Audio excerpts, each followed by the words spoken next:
My dear compatriots, my dear guests, and my dear friends, I have been preparing for a long time to come here and deliver the most important address of my life.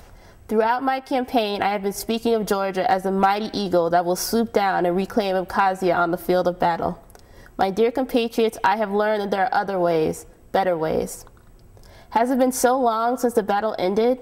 Are the wounds completely healed? No. Why must we go down the path of sorrow and death again? We must not be like the eagle. We must be like doves.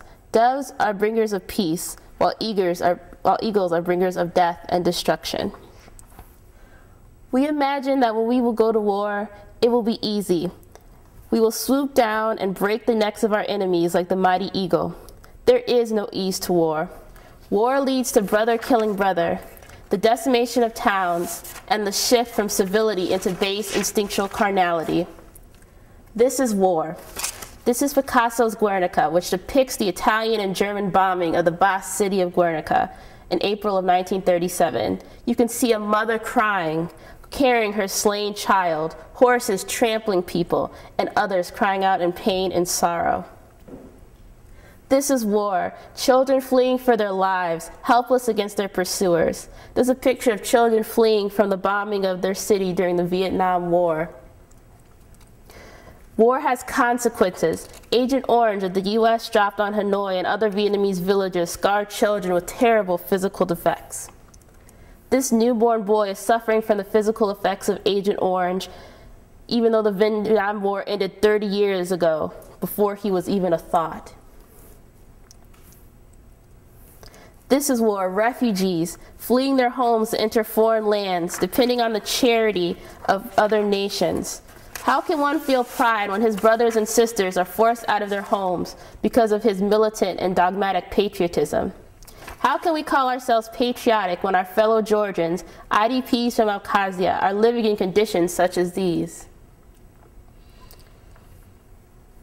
We must reach out to the Georgian IDPs within our borders and enfold them into the Georgian community, show them that this is their home here in Georgia. I know that the return of refugees to Abkhazia is very important to all of our internally displaced people, but we know that that is not a possible solution. There's too much violence and too much history there. We need to keep them here with the rest of their Georgian brothers and sisters where they'll be safe and cared for. They should make this their new home, a home of prosperity and peace. My friends, we should not fight with our Abkhazian neighbors, but reach out to them. We must work together to create a peace that will last for generations. Abkhazians and Georgians should not hate each other. We are people of the Caucasus. We are a strong people, and as a strong people, we should use our strength to help our people. We should focus our energies toward resolving our differences, not towards instigating violence. Violence does not bring peace. The UN creation of safe zones in Bosnia illustrates this. In Bosnia, they had weapons within the safe zones and continued violence by Serbs and NATO troops on each side, which led to a peace fraught with uncertainty and resentment on both sides. It is time for us to wrest our destiny from the UN and from Russia. Only we can bring peace to our homeland. I want Georgian and Abkhazian community leaders, priests, teachers, grocers, everyone. I want all the people to come together for a workshop for peace. There will be no arguing and no aggravation.